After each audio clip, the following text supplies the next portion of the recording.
तो जय हिंद दोस्तों। और कैसे हैं आप लोग? आशा करता हूं कि आप लोग बहुत अच्छे होंगे।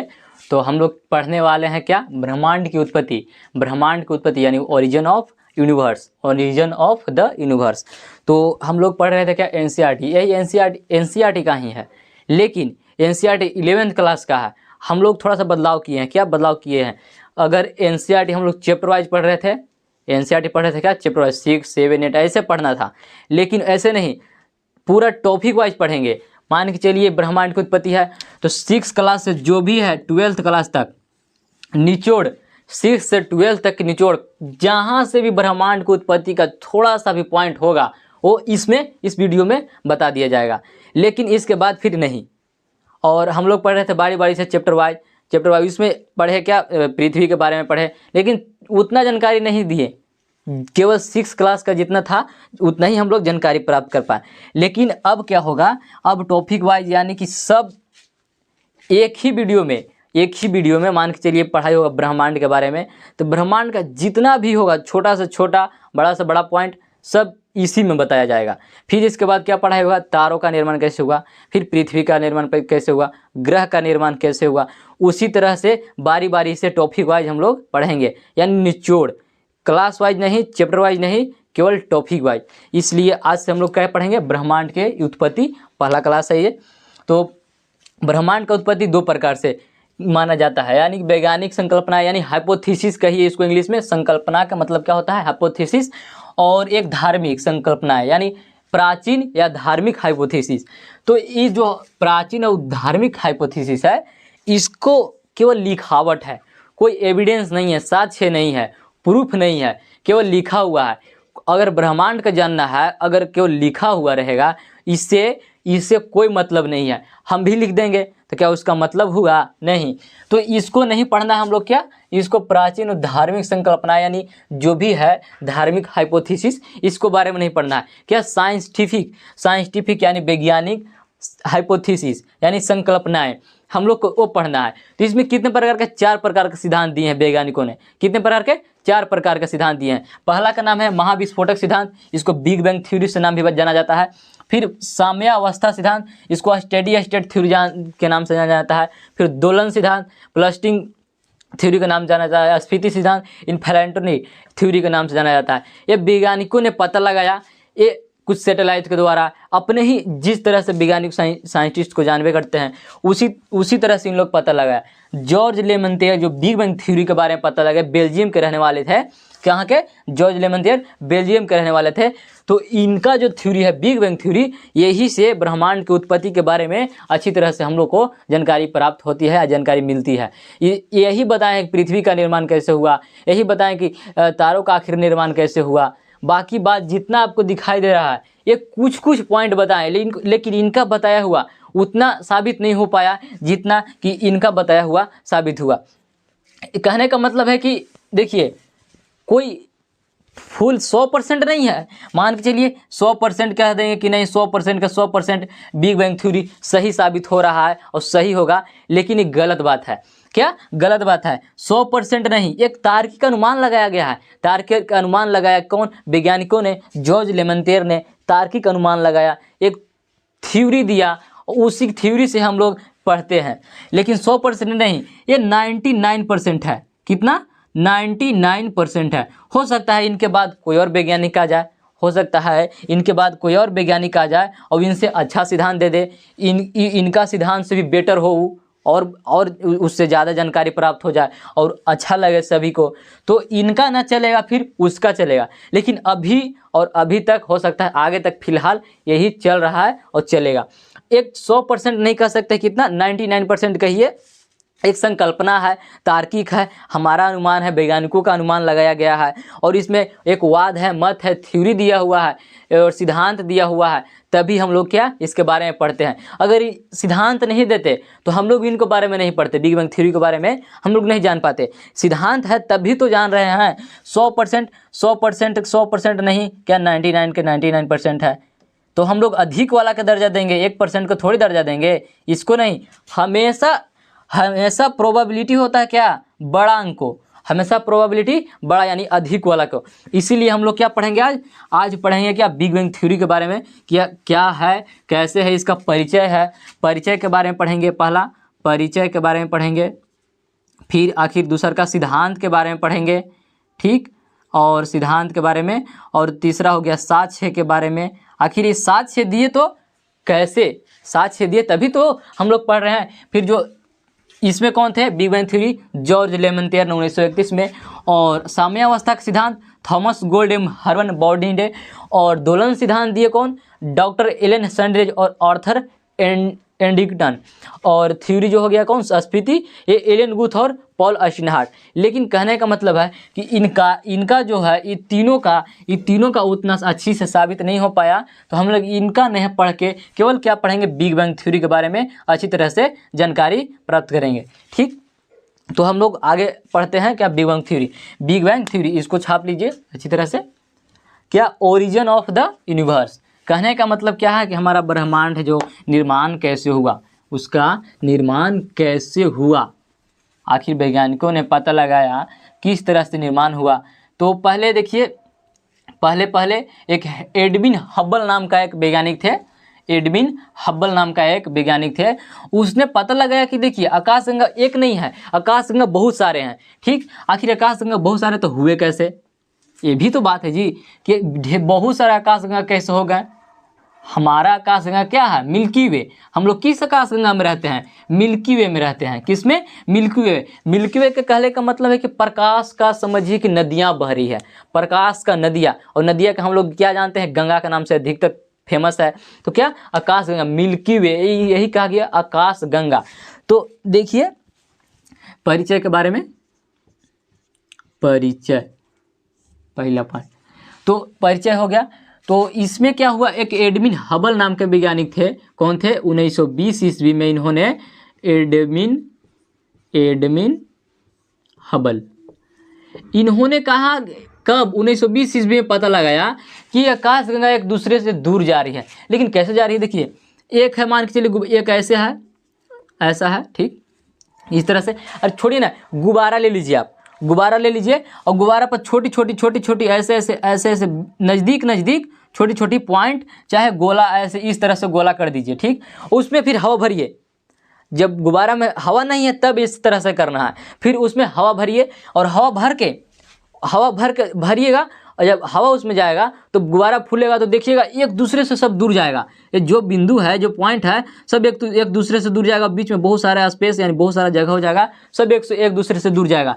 उसी तरह से ब्रह्मांड में सबका मिश्रण, जो देखिए तापमान हो गया, तापमान बढ़ा, घनत्व बढ़ा, क्या बढ़ा, तापमान बढ़ा, घनत्व बढ़ा। एक यूनिवर्स में क्या बढ़ा, तापमान बढ़ा, घनत्व बढ़ा। फिर उसमें पदार्थ आए, क्या है, पदार्थ हैं। इसमें थोड़ा सा, इसमें जो पदार्थ हैं, पदार्थ, ठीक, मैटर, सब एक साथ मिले। जब घनत्व बढ़ेगा तो धीरे धीरे फैला, क्या हुआ, धीरे धीरे फैलने लगा, फैलते फैलते फट गया, विस्फोट हो गया। यही विस्फोट को क्या कहते हैं, बिग बैंग थ्योरी। यही विस्फोट को हम लोग बिग बैंग थ्योरी कहते हैं, बिग बैंग थ्योरी। ये विस्फोट हो गया, कब विस्फोट हुआ था, 13.7 अरब साल पहले, 13.7 अरब साल पहले विस्फोट हुआ। इतना साल पहले विस्फोट हुआ, क्या, किस कैसे विस्फोट हुआ, एक तापमान उसमें बढ़ा, घनत्व बढ़ा, तापमान बढ़ा, घनत्व बढ़ा, तब इसके बाद पदार्थ उसमें मिला। जैसे गुब्बारा जो बताया वैसे ही समझ लीजिए, सब इसमें बढ़ते गया। अधिक गुब्बारा जब आप फुलाते हैं, उसमें जब औकात से ज़्यादा, यानी उसमें जितना उसको प्रोबेबिलिटी है, जितना उसमें क्षमता है वायु भरने के लिए, हवा जाने के लिए, अगर उससे ज़्यादा होता है तो गुब्बारा फटता है। उसी तरह से ये फट गया, इसमें तापमान बढ़ा, घनत्व बढ़ा, पदार्थ गया, तो बढ़ते गया, ये जितना बढ़ा वही फट गया, और फटा तो विस्फोट हुआ। और विस्फोट हुआ कब, 13.7 अरब साल पहले। समझिए कितना पहले। उस टाइम जब फटा तो क्या, बहुत सारे आकाशगंगा का निर्माण हुआ, बहुत सारे आकाशगंगा, ऐसे आकाशगंगा, और सब एक दूसरे से दूर जाने लगे, तो किसने पता लगाया, एडविन हब्बल ने कब, 1920 ईस्वी में। इसने कहा क्या कि जो आकाशगंगा है, गंगा एक दूसरे से दूर जा रहे हैं। क्या जा रहे हैं? एक दूसरे से दूर, यानी कहने का मतलब क्या है कि विस्तारित हो रहे हैं। विस्तारित क्या हो रहे हैं? विस्तारित हो रहे हैं। ठीक, इसी तरह से निर्माण हुआ क्या? आकाशगंगा का। जो हम लोग रहते हैं उसका क्या है? मिल्की वे नाम है। MILKY, मिल्की वे। हम लोग इसमें रहते हैं। इस मिल्की वे में क्या क्या है? सूर्य है, छोटे छोटे पिंड हैं, और 8 गो ग्रह हैं। इसमें उपग्रह है, उल्का पिंड है, क्षुद्र ग्रह है। ऐसे ही सभी आकाशगंगा में हो सकता है। पता नहीं है लेकिन हो सकता है। जो देखिए, हमारा आकाशगंगा का केवल पता है, हमारा मिल्की वे का पता है कि इसमें क्या क्या है, लेकिन अदर को तो नहीं पता नहीं जी। अगला तो नहीं पता ना है। बहुत सारे आकाशगंगा है, लेकिन हम लोग को जानते क्या है? मिल्की वे के बारे में। और मिल्की वे के बारे में पढ़ना भी है, क्योंकि हम लोग मिल्की वे में रहते हैं। इसमें तारों के तारे जो हैं, इसमें सूर्य है, इसमें 8 गो ग्रह है, और एक बौना ग्रह भी है जिसका नाम है प्लूटो, जो 2006 में इसको हटाया गया है। ठीक, हटाने का कारण था, जो सूर्य है, सूर्य का सभी ग्रह चक्कर लगाते थे एक दीर्घ वृत्ताकार में, लेकिन वो पते नहीं, कभी ऐसे तो कभी ऐसे तो कभी ऐसे, माने बेमतलब के चक्कर लगाता था। कोई उसका दिशा निर्धारित नहीं था। लेकिन जो 8 ग्रह हो गया हमारा, 8 ग्रह मंगल हो गया, पृथ्वी हो गया, शुक्र हो गया, बुध हो गया, बृहस्पति हो गया, यूरेनस हो गया, शनि हो गया, और नेपच्यून हो गया। ये दीर्घ वृत्ताकार में सूर्य के चारों ओर चक्कर लगाते हैं। लेकिन जो प्लूटो था वो पता नहीं, कभी इस तरह से तो कभी इस तरह से तो कभी इस तरह से चक्कर लगाता था। इसीलिए उसको हटा दिया गया और उसको बौने ग्रह के रूप में रखा गया है। कब? 2006 में हटाया गया है। ठीक, तो हमारा क्या है? मिल्की वे ये विस्तारित हो रहा है। ये क्या हो गया? एक परिचय हो गया छोटा सा। ठीक, और जो एक परिचय शब्द जो है, जो बिग बैंग, ये जो हमारा ये शब्द किसने दिया? ये फ्रेड होयल ने दिया था। ये शब्द किसने दिया? एक वैज्ञानिक हैं फ्रेड होयल, इसने दिया। बिग बैंग का नाम किसने दिया? शब्द का नाम एक फ्रेड होयल वैज्ञानिक थे, इसने दिया। ठीक, और एक सिद्धांत क्या है अगला जान लीजिए कि सिद्धांत, आखिरकार विस्फोट हुआ तो निर्माण कैसे हुआ? देखिए, जब 13.7 अरब साल पहले विस्फोट हुआ, विस्फोट होने के बाद इसमें से क्या निकला? विस्फोट होने के बाद निकला क्या? देखिए, बिग बैंग बना, बिग बैंग। ठीक, इसमें से निकला क्या? पदार्थ निकला, यानी मैटर कहिए। पदार्थ के बाद क्या निकला? सब एटॉमिक, यानी एनर्जी कहिए। सॉरी, गलती हो गया, एनर्जी के बाद आएगा क्या? पदार्थ। पहले आएगा एनर्जी, यानी ऊर्जा। ठीक, पहले आएगा ऊर्जा के बाद क्या आया? पदार्थ, यानी एनर्जी, मैटर। इसके बाद सब एटॉमिक आया आपका, सब एटॉमिक। ठीक, सब एटॉमिक। और इसके बाद क्या आया? एटम।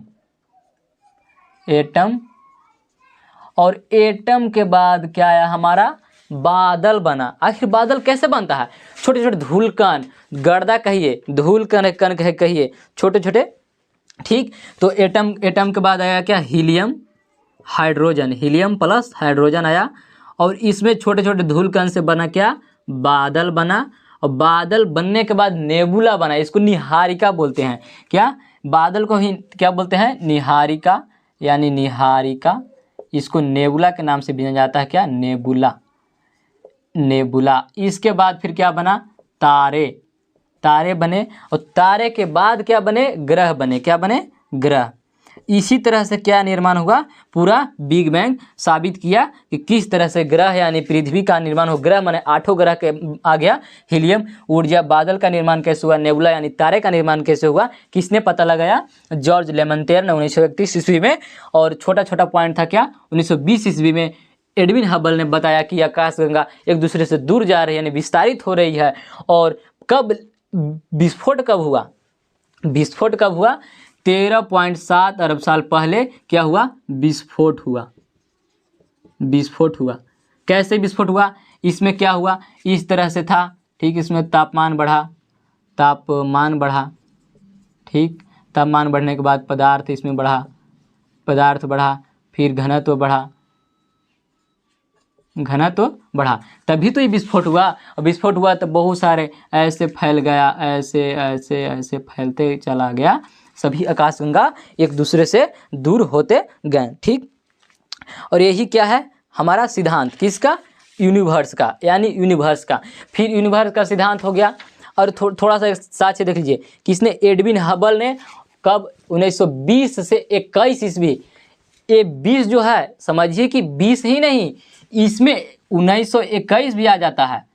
एक लगभग बताया जा रहा है, देखिए 19 से 20, ये दोनों के बीच में, ये दोनों के बीच में क्या हुआ कि बताया इन्होंने कि आकाशगंगा है एक दूसरे से क्या हो रहे हैं, दूर जा रहे हैं। सभी आकाशगंगा एक दूसरे से दूर जा रहे हैं, और दूसरे से दूर जा रहे हैं, उसमें से रेड शिफ्ट नाम का जो भी है किरणें निकल, रेड शिफ्ट बन रहा है, ब्लू शिफ्ट बन रहा है, ठीक। अब फिर और इसमें प्रकाश बना, क्या बना, प्रकाश निकला। फिर बल का निर्माण हुआ, बल का निर्माण हुआ, कैसा कैसा बल निर्माण हुआ, स्ट्रॉन्ग फोर्स का निर्माण हुआ, वीक फोर्स का निर्माण हुआ, इलेक्ट्रोमैग्नेटिक फोर्स का निर्माण हुआ, और फिर ग्रेविटी कहिए यानी गुरुत्वाकर्षण बल का निर्माण हुआ, ग्रेविटी फोर्स कहिए। यही ऐसा ही हमारा सब धीरे धीरे निर्माण हुआ। ये बिग बैंग थ्योरी से हम लोग को पता चलता है। और इसके बाद यही इतना है, इसके बाद हम लोग क्या पढ़ेंगे, तारों का निर्माण पढ़ेंगे, ग्रह का निर्माण पढ़ेंगे, फिर स्थल मंडल का निर्माण पढ़ेंगे। हमारा जो क्या है स्थल है, ठीक, ये हो गया स्थल। इसमें 3 तरह के लेयर है, भूप्रपटी है, फिर इसके बाद मेंटल है, मेंटल के बाद क्रोड है। इसका निर्माण कैसे हुआ, हम लोग ना कि एक चैप्टर वाइज की तरह, एक टॉपिक वाइज की तरह, जो भी है हमारा बेसिक एनसीईआरटी के से शुरू से 6 क्लास से 12th में जितना सा छोटा से छोटा बड़ा से बड़ा पॉइंट होगा आप लोग के साथ शेयर करेंगे। और हाँ, हम एक टीचर नहीं, स्टूडेंट है, हमको भी पढ़ना होता है, उतना जितना टाइम नहीं मिल पाता है, इसी वजह से थोड़ा सा दिक्कत हो रहा था। तो हमने सोचा क्यों ना कम समय में अधिक जानकारी हो जाएगा, ऐसे बहुत ज़्यादा टाइम लग जाता और पूरा अच्छी तरह से अच्छी जानकारी नहीं मिल पाता। और देखिए एक बार में हो गया ना ब्रह्मांड की उत्पत्ति। 11th क्लास के बुक में समझ लीजिए कि 2nd चैप्टर का ये है। 11th क्लास का बुक है ज्योग्राफी एनसीईआरटी, उसमें 2nd चैप्टर है, फर्स्ट बुक है, उसमें 2 बुक है, फर्स्ट बुक और 2nd बुक। फर्स्ट बुक में 2nd चैप्टर, वहीं से ये है। फिर ब्रह्मांड की उत्पत्ति कहीं खोज लीजिए, अगर मिलेगा तो इससे ज़्यादा आपको मिलेगा ही नहीं। यही है, समझ लीजिए इतना ही है, ठीक। इसके बाद हम लोग क्या पढ़ेंगे, तारों का निर्माण, पृथ्वी का निर्माण पढ़ेंगे, आखिर धरती का यानी स्थल का निर्माण कैसे हुआ, वायुमंडल का निर्माण कैसे हुआ, जल मंडल का निर्माण कैसे हुआ। आगे आगे बारी बारी से धीरे धीरे पढ़ते जाएंगे और आप लोगों के साथ शेयर करते जाएंगे। थैंक यू, धन्यवाद, जय हिंद दोस्तों। फिर मिलते हैं हम लोग अगले वीडियो में।